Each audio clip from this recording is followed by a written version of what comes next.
환경오염 물질이 아이들의 신체적인 건강뿐 아니라 정신적인 발달에도 악영향을 끼치는 것으로 나타났는데요.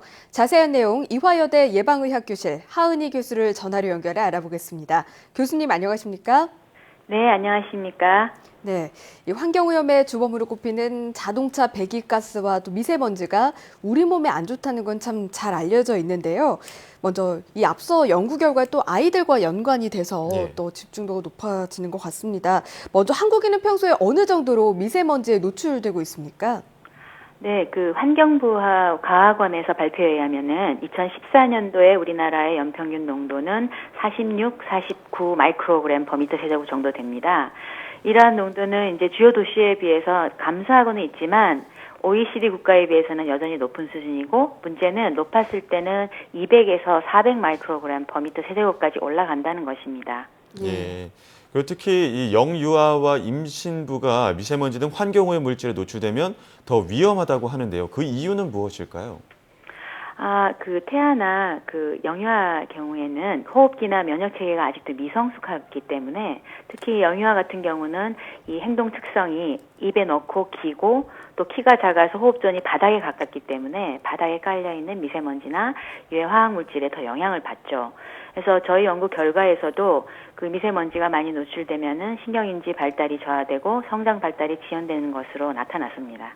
네, 그렇군요. 아무래도 좀 미세먼지가 아이들에게 특히나 좋지 않을 것 같은데요. 교수님 혹시 이 배기가스나 미세먼지가 많은 도로 같은 공간이 집이랑 가깝다면 아이들의 신경 발달에 더 안 좋은 영향을 줄까요?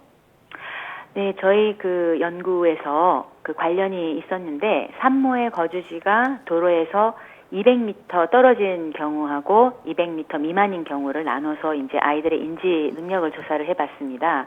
그랬더니 생후에 5세, 60개월 된 아이들의 언어와 동작 지능 점수가 도로에서 200m 미만 떨어졌을 경우에 1점에서 2점 정도 낮게 관찰되었습니다. 예. 아무래도 200m 미만의 도로에서 200m 미만에 있는 집에서 거주하는 분들은 더욱더 신경을 써야 될 것 같은데요. 네. 특히 임신부는 또 수은이나 환경 호르몬을 조심해야 한다는 이야기를 종종 들었는데 만약 임신 중에 이런 물질에 노출되면 아이의 건강과 성장에 구체적으로 어떤 영향을 미치게 될까요?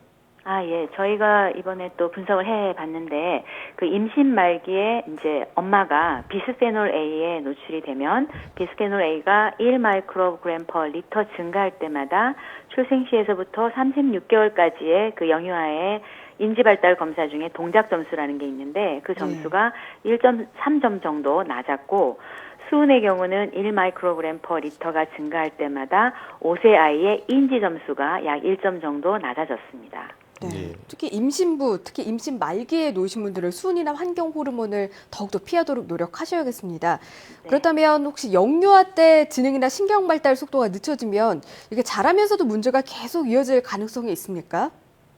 네, 지능이나 신경 발달의 악영향이 지속될 가능성이 있는데, 아이들의 경우는 잠재력이 많이 있기 때문에 자라면서 신경 발달에 필요한 영양소 섭취, 특히 비타민 B가 풍부한 음식을 먹는다든지 또 환경을 개선하면은 이 악영향을 막을 수가 있기 때문에 우리가 환경 노출에 대한 관리를 아주 중요하게 해야 한다고 봅니다.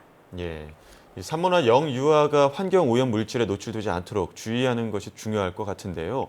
이를 위해서는 어떤 점을 조심해야 할까요? 그러니까 사실 이제 산모의 경우에는 미국의 경우에는 이제 수은 노출과 관련해서는 상어나 옥돔이나 왕고등어와 같이 몸집이 큰 생선은 섭취하지 말라고 아예 이제 금지하고 있는 거거든요. 근데 이제 생선을 드시지 않을 수는 없습니다. 왜냐하면 좋은 지방산이 있으니까.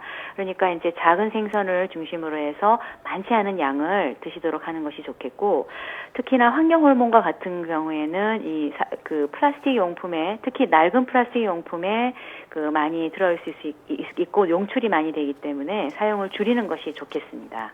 네, 그렇군요. 근데 저희가 지금 미세먼지를 통해 몸에 악영향을 미치는 것들에 대해서 이야기를 나누고 있는데요. 이 미세먼지를 측정하는 기준치가 나라마다 좀 다른 것으로 알고 있습니다. 우리나라가 미세먼지가 좀 높은 편인데 우리나라 기준이 혹시 다른 나라에 비해 엄격한 편입니까?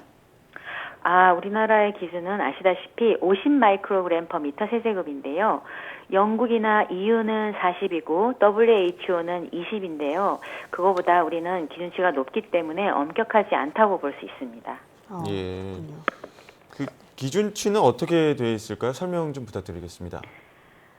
지금 현재 그 기준치가 그러니까 50이기 때문에 그 기준치가 우리가 사실 전에는 70이었는데 좀 낮아지긴 했지만 그거보다 더 엄격하게 특히 어린이나 태아의 영향이 지금 이제 건강 영향이 있다라는 것들이 계속 역학적인 연구에서 밝혀지고 있기 때문에 그 기준은 어린이에 맞춰 즉 민간군에 맞춰서 그 기준을 더 강화해야 한다고 봅니다.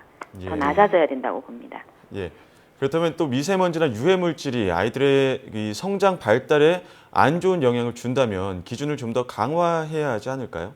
네, 그렇습니다. 특히 초미세먼지는 WHO에서 1급 발암물질로 지정하고 있기 때문에 이러한 어린이와 태아의 그 건강 영향을 기준으로 해서 그 기준치를 더 강화해야 한다고 생각됩니다.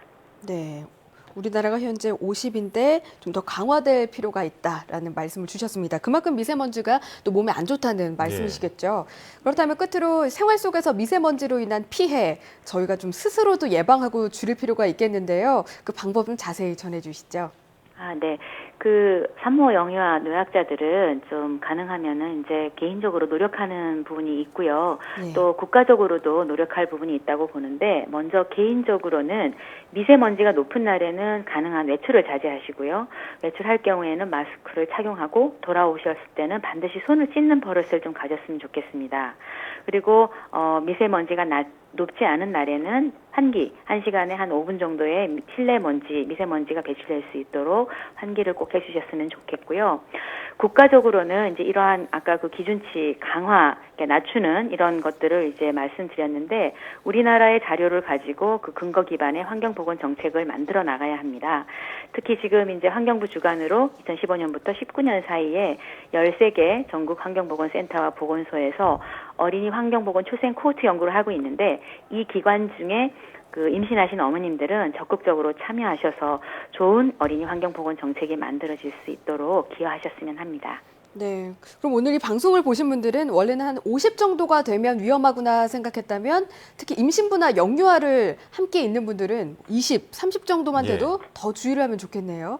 그렇습니다. 지금 현재 주간 평균을 보면 34 정도 되거든요. 예. 많이 낮아졌습니다. 그러나 높을 때는 상당히 높아진다는 것이기 때문에 어머니들께서 특히 황사가 있거나 미세먼지가 많은 날은 외출을 자제하시고 조심하시는 것이 좋겠습니다. 네, 앞서 EU의 그 기준도 20이라고 말씀 주셔서 깜짝 놀랐었는데요. 이 미세먼지가 높은 날은 꼭 마스크 착용하시는 것만 꼭 기억하셔도 좋겠네요.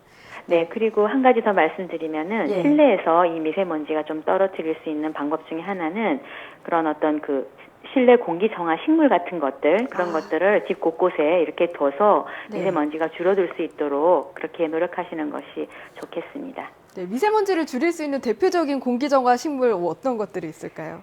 가장 싸면서도 좀 대표적인 게 스파치필름을 저는 어머니들한테 많이 강조를 합니다. 네. 스파치필름은 굉장히 물만 조금만 주면은 아주 잘 자라거든요. 네. 그래서 스파치필름 또 산세베리아와 같은 그런 어떤 잎이 두껍고 그러니까 단단한 그런 이제 그런 식물들을 집안에 두시면은 많은 도움이 되겠습니다. 네, 특히 아이와 함께 있는 가족들은 참고하시면 좋을 것 같네요. 네, 지금까지 이화여대 예방의학교실 하은희 교수와 함께 이야기 나눴습니다. 오늘 말씀 고맙습니다. 네, 감사합니다.